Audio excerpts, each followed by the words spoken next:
आज हम स्टार्ट करेंगे माइक्रोस्कोपी। और माइक्रोस्कोपी अपने आप में बहुत ही इम्पॉर्टेंट एक टॉपिक है जो सभी फील्ड्स में यूज़ होता है और इसको जानना हमारे लिए बहुत ज़रूरी है। तो माइक्रोस्कोपी स्टार्ट करेंगे तो उसके लिए हमें पता होना चाहिए सबसे पहले कि वो होती क्या है microscopy, what is the definition of microscopy और what is the meaning of microscopy. Then we'll see the branches of the different branches of microscopy. Then we'll see further like microscopy में जो सबसे इम्पॉर्टेंट जो चीज़ है that is microscope. वो microscope क्या होता है, माइक्रोस्कोप क्यों यूज़ करते हैं, उसका बेसिक वर्क करने का क्या वर्किंग क्या है, बेसिक वर्किंग क्या है माइक्रोस्कोप की, वो देखेंगे। देन ये माइक्रोस्कोप की क्या ज़रूरत पड़ी और कैसे वो आए, उसकी हिस्ट्री हम देखेंगे। And then will see the different principles of microscope techniques कि कौन से प्रिंसिपल के बेसिस पे माइक्रोस्कोप काम करता है या उसके फीचर्स क्या है माइक्रोस्कोप के, वो हम देखेंगे। देन विल सी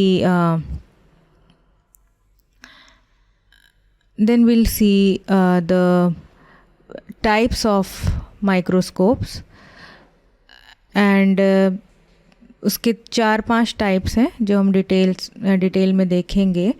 और इस माइक्रोस्कोपी के पूरे टॉपिक में कम से कम आई थिंक 7 या 8 क्लासेस तो लगेंगी, ठीक है।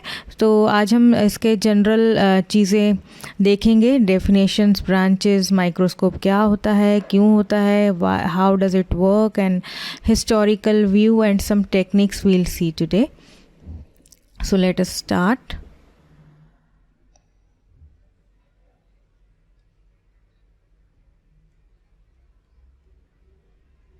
सबसे पहले हमने जैसे कहा, हम देखते हैं कि व्हाट इज़ माइक्रोस्कोपी।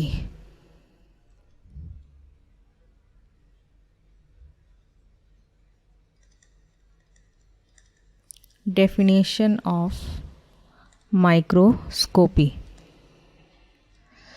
तो माइक्रोस्कोपी एक टेक्निकल फील्ड है जहाँ हम माइक्रोस्कोप्स को यूज़ करते हैं ताकि हम उन ऑब्जेक्ट्स को देख सकें या और उनके एरियाज़ को देख सकें जिनको हम नेकेड आई से नहीं देख सकते। So we can say that it is a techniques where we use microscope to see those minute objects which we can not see with our naked eyes. So this is a technical field of using microscope.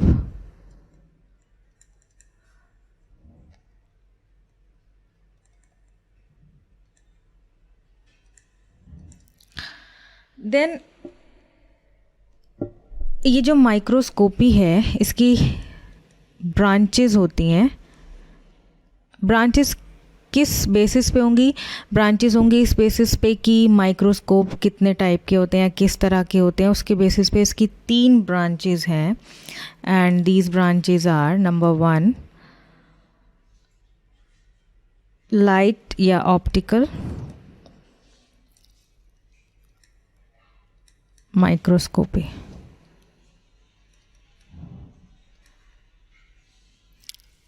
Second is electron microscopy.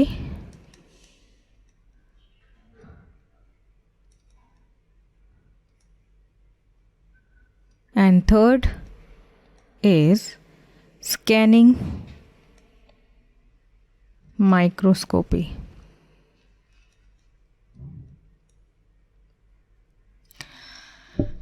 So अभी हमने देखा कि microscopy में हमें हमारा main जो चीज़ है वो है माइक्रोस्कोप। तो हम इसी पे आज के इस लेक्चर में हम ज़्यादा देखेंगे, इसके ऊपर माइक्रोस्कोप्स होते क्या हैं। तो माइक्रोस्कोप्स क्या होते हैं? Microscopes, these are optical instruments. As it is clear from the definition, these are optical instrument. Optical means ऐसे इंस्ट्रूमेंट हैं ये जिनमें कहीं ना कहीं लाइट का यूज़ होता है। and why they are used? They are used to observe minute thing. Optical instrument to observe minute thing means the things which we cannot see with our naked eyes, like we can say जो भी microbes हैं या फिर हमारे sales हैं, या तो sales में जो एक्टिविटीज़ होती हैं, सेलुलर ऑर्गेनेल और सेल ऑर्गेनेलिज हैं जिनको हम बहुत छोटे छोटे होते हैं, we can not see with our naked eyes. तो ये instrument, microscope is a instrument to observe these small small things. तो माइक्रोस्कोप की ज़रूरत क्यों पड़ी? क्योंकि वाई माइक्रोस्कोप, एक क्वेश्चन आता है. जैसे हमने कहा कि why microscope? To observe the small things, the minute things. Okay, तो क्या होता है कि जब हम naked eye से, naked eye, I'll write 3-4 terms here, like naked eye, then with the help of light, then उससे एक एडवांस जो है वर्जन माइक्रोस्कोप का, दैट इज़ इलेक्ट्रॉन माइक्रोस्कोप. तो क्या होता था, नेकेड आई से we could only observe the things which were of in between, जिनका जो साइज़ था वो मीटर्स या सेंटीमीटर के बीच में था. ऐसी चीज़ों को हम, ऐसे ऑब्जेक्ट्स को हम नेकेड आई से देख सकते हैं. हमें पता है कि मीटर और सेंटीमीटर में, मीटर्स में जिनका साइज़ होगा वो थोड़े से बड़े होंगे, और सेंटीमीटर तक we can observe through our naked eyes. Then light, उसके बाद लाइट माइक्रोस्कोप आया, और हम अभी देखेंगे कैसे आया, वो उसकी पूरी हिस्ट्री हम देखेंगे. तो लाइट माइक्रोस्कोप की जो रेंज थी, दैट वाज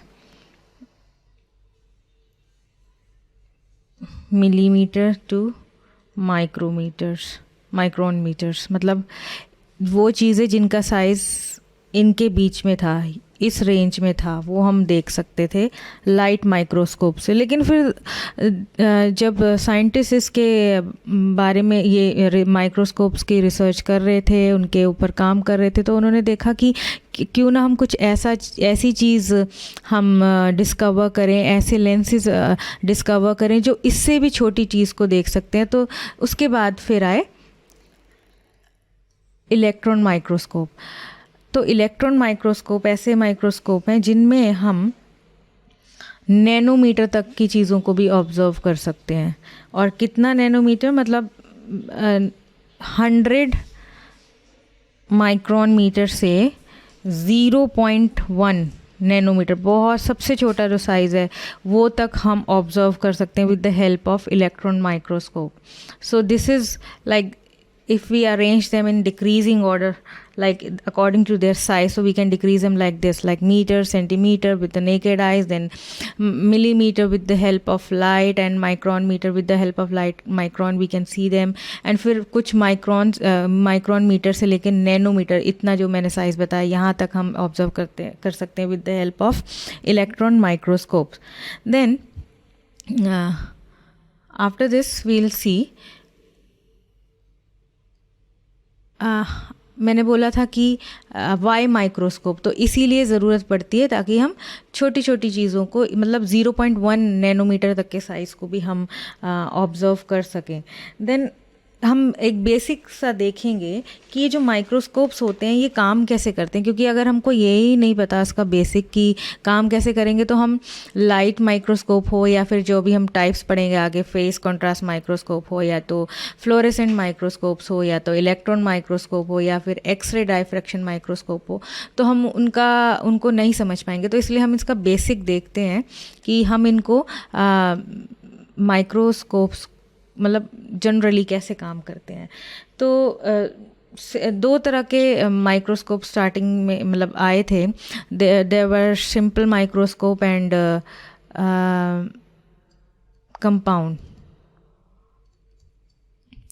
सिंपल माइक्रोस्कोप वो होते हैं जैसे कि हम देखते हैं ना, हम सभी ने देखा होगा, एक सिंपल सा लेंस होता है और उसको हम कई बार ऐसी खेल खेल में बच्चे हाथ में लगा के देखते हैं, डॉक्टर्स के पास भी हमने जनरली देखा है वो। तो वो सिंपल माइक्रोस्कोप होता है जिसमें कि एक लेंसेज होता है जो कि मैग्नीफाई ग्लास होता है, और उसकी अच्छी अच्छी मैग्नीफिकेशन, मतलब हाई मैग्नीफिकेशन के साथ, मतलब that is a simple with one lens. और कंपाउंड माइक्रोस्कोप जो होता है दैट इज़ जो हम स्कूल्स में या कॉलेजेस में या फिर हॉस्पिटल्स में देखते हैं या रिसर्च लैब्स वगैरह में देखते हैं, वो होता है कंपाउंड माइक्रोस्कोप, जो हम सभी ने देखा होगा। तो ये जो माइक्रोस्कोप होता है कंपाउंड वाला, उसमें कई तरह के लेंसेज होते हैं जो कि स्पेसिमेन से जो कि लाइट ट्रांसमिटेड होती है उसको कलेक्ट करने के लिए और उसको फोकस करने के लिए यूज़ होते हैं। और यही जो लेंसेज हैं they are the heart of our question कि माइक्रोस्कोप कैसे काम करते हैं, how does a microscope work. उस क्वेश्चन का हार्ट जो है दैट इज़ लेंसेज। तो लेंसेज के थ्रू ही हम बता सकते हैं कि माइक्रोस्कोप कैसे काम करते हैं। अगर हम एक कंपाउंड माइक्रोस्कोप की बात करें तो मैंने यहाँ पे बहुत एक सिंपल सा बनाया हुआ है। इस तरह से एक कंपाउंड माइक्रोस्कोप होता है। ओके, तो कंपाउंड माइक्रोस्कोप में आई पीस होता है, जो ये वाला है आई पीस, या इसको हम ऑक्यूलर लेंस भी बोलते हैं। And then we have this thing objective lens, और ये तो सिंपल मिरर होता है, हम सबने देखा है, वो नीचे की तरफ जो सबसे नीचे लगा होता है बेस पे, जो जिस पे कि लाइट फॉल करती है। तो आई जो पीस है उसको, जिसको हम ऑक्यूलर लेंस भी बोलते हैं, इसकी रेंज जो होती है, इसका मैग्नीफिकेशन जो होता है वो जनरली 5x या 10x या मैक्सिमम 20x तक हो सकता है। और जो ऑब्जेक्टिव लेंस है इसकी जो रेंज होती है that can range up to like 40x या तो 100x या तो फिर 1000x या मतलब 3000, डिपेंड करता है कि कहाँ पे हम यूज़ कर रहे हैं, किस तरह के लेंसेज हैं, क्या कैसी क्वालिटीज़ है और क्या चीज़ें हमने देखनी है, किस जगह क्या यूज़ है उनका, उस हिसाब से ये जो इनकी मैग्नीफाइंग पावर्स है, जो मैग्नीफिकेशंस है वो चेंज कर सकते हैं। ठीक है, तो सबसे पहले हम थोड़ा सा इसका ये देखेंगे जनरल में कैसे काम करते हैं कि जैसे कुछ भी यहाँ पे लाइट पड़ती है, मतलब इस पे मिरर पे पड़ेगी, वो यहाँ से स्पेसिमेन पे जाएगी इकट्ठी होके, और उसके बाद ये जो लाइट है वो इसमें दो तरह से काम होता है। एक तो डाइवर्जन और एक कन्वर्जन हम उसको बोलते हैं। यानी कि डाइवर्जन मतलब कि लाइट जो है वो स्कैटर्ड होगी, और कन्वर्जन मतलब कलेक्शन ऑफ लाइट। और जो डाइवर्जन जो होता है that occurs through concave lens.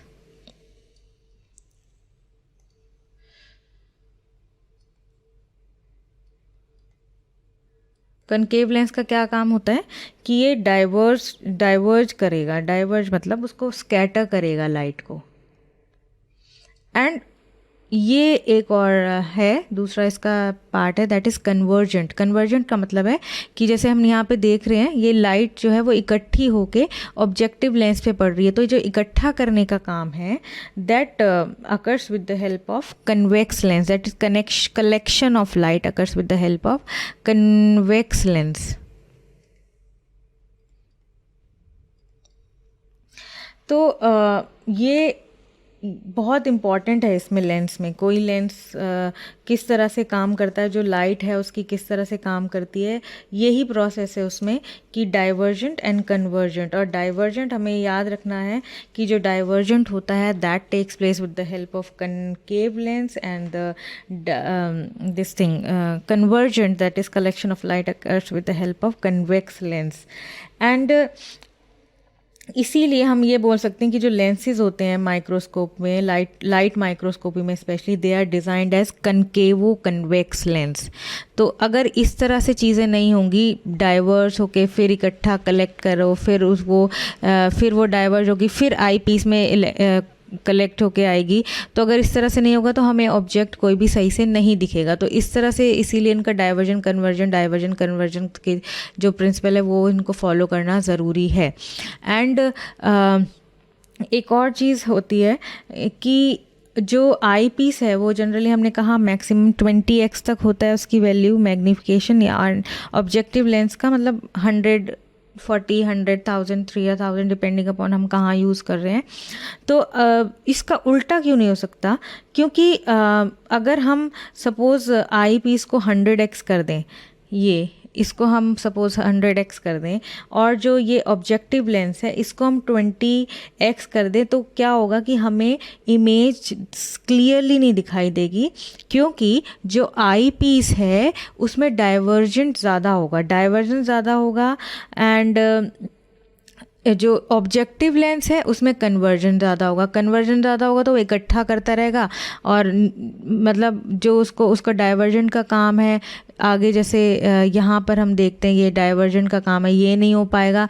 जब ये नहीं हो पाएगा तो उसमें से सही से लाइट रिलीज़ नहीं होगी और फिर यहाँ पे सही से कलेक्ट नहीं होगी। तो मतलब जो इनका नॉर्मल फंक्शन है जो हमने अभी पढ़ा था डाइवर्जन कलेक्शन का कन्वर्जन का जिस तरह से करना चाहिए वो नहीं हो पाएगा। इसकी वजह से जो ऑब्जेक्ट है वो हमें क्लियरली नहीं दिख पाएगा। क्यों? क्योंकि हमने जैसे बोला कि अगर हम ऐसे इसकी पावर्स को उल्टा करते हैं, उसको आई पीस को 100 और ऑब्जेक्टिव को 20 कर देते हैं, तो eyepiece will show more divergence and objective lens will show more convergent, तो इसीलिए इमेज साफ नहीं दिखाई देगी। Then we'll see the history. ये जो लेंसेज है वो कैसे अलग अलग साइंटिस्ट ने कैसे इवॉल्व हुए, कैसे आए, एग्जिस्टेंस कैसे हुआ उनका, वो हम देखेंगे। तो नेक्स्ट इज हिस्ट्री।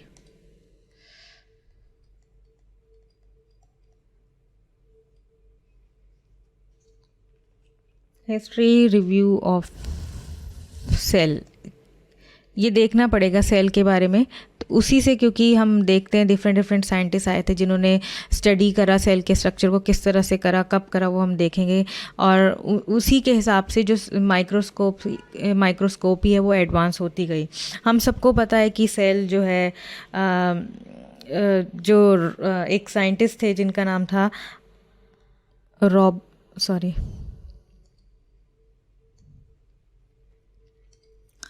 एक साइंटिस्ट थे जिनका नाम था, ये बहुत ही फेमस है, हम सबको पता है, रॉबर्ट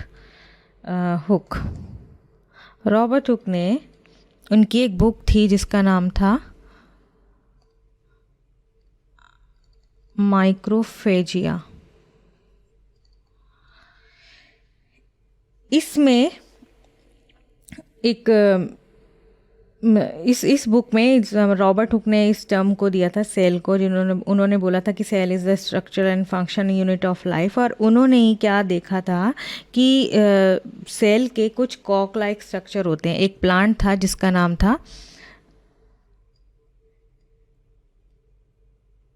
कर्कस सिनबर, ये एक प्लांट था। इसके अंदर इन्होंने सेल्स को ऑब्जर्व किया और actually he saw some cell walls, और उसमें उन्होंने देखा कि कुछ हॉलो स्पेसेस होते हैं।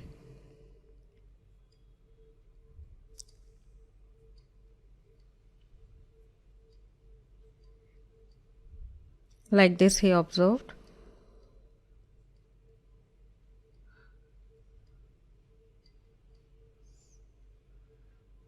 So these are the cell walls and these ones are hollow spaces of a particular cell. तो रॉबर्ट हुक ने ये जो सेल ऑब्जर्व करे थे, कॉक सेल या फिर जो सेल वॉल की जो सेल वॉल ऑब्जर्व करी थी फर्स्ट टाइम, वो उन्होंने ऑब्जर्व करी थी through his self fabricated microscope.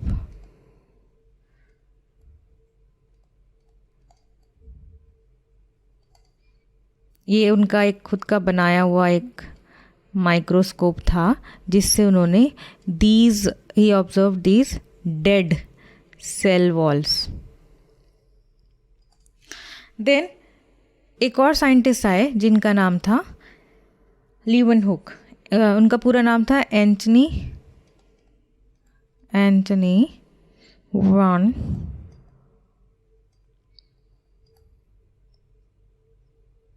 लीवनहुक। इन्होंने भी अपना माइक्रोस्कोप खुद ही use his own microscope, fabricated his own microscope and observe live bacterial cell. इन दोनों में ये डिफरेंस है, देखिए धीरे धीरे एडवांस होता जाएगा। इन्होंने डेड सेल ऑब्जर्व करी रॉबर्ट हुक ने, एंड लीवनहुक ने ऑब्जर्व करा लाइव बैक्टीरियल सेल्स को। और कहाँ से ऑब्जर्व करा? From teeth scum.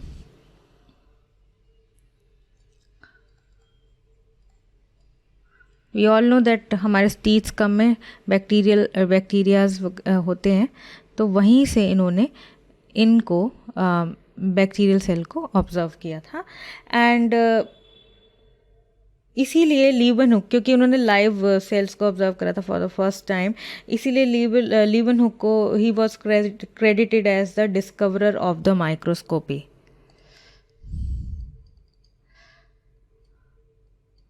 He was credited as discoverer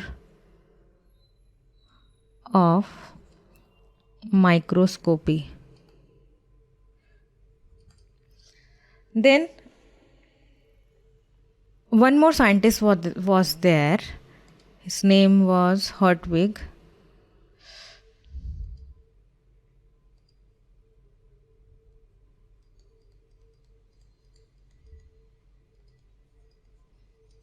Hertwig also, he fabricated his own microscope and observed the live plant cell for the first time, and he wrote a book also which was known as Cells and Tissues. He also fabricated his own microscope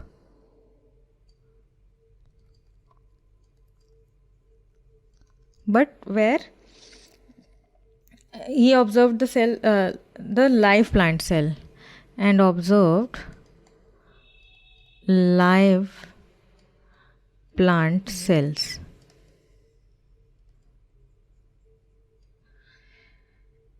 And the book name was Cells and Tissue, which he wrote.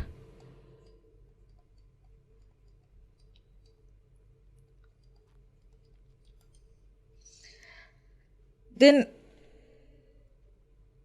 Microscopy में और जो contributions थे, they were the first contribution was given by Janssen and Jensen.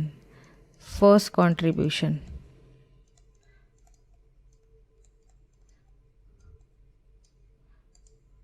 was given by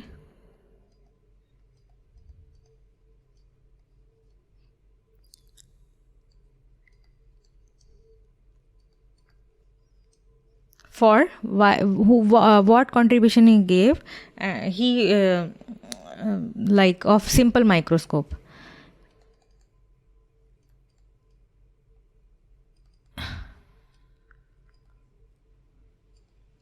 इन्होंने simple microscope को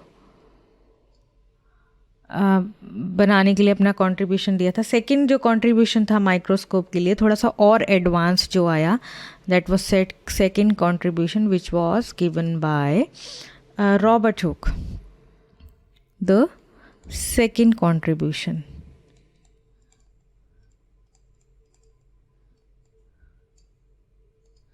was given by Robert Hooke. इन्होंने भी simple microscope दिया था but advance, means bit more advance like than Janssen and Janssen. So he gave simple but advanced microscope.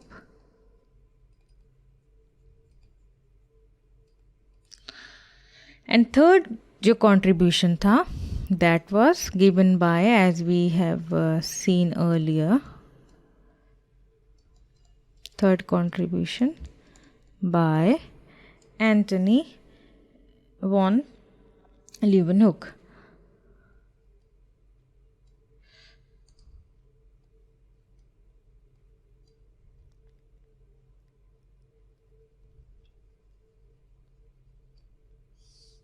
So what did he? How did he give his contribution? He observed the compound microbes and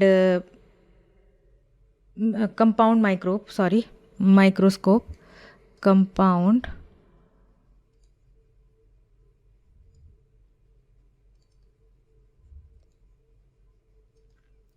microscope जहाँ पे उन्होंने compound इन्होंने microbes को भी study करा था. So that is all about the history and general we can say general basic things about microscope and microscopy. And the next class we'll do which is very important and that is the features और the principles of microscopic techniques. That means जो microscope है वो कौन कौन से principal के basis पे work करता है, उनकी क्या डिफरेंट टर्म्स हैं और वो उनमें क्या क्या चेंजेस हो सकते हैं, वो सारे हम इसके नेक्स्ट इसमें लेक्चर में देखेंगे. Thank you.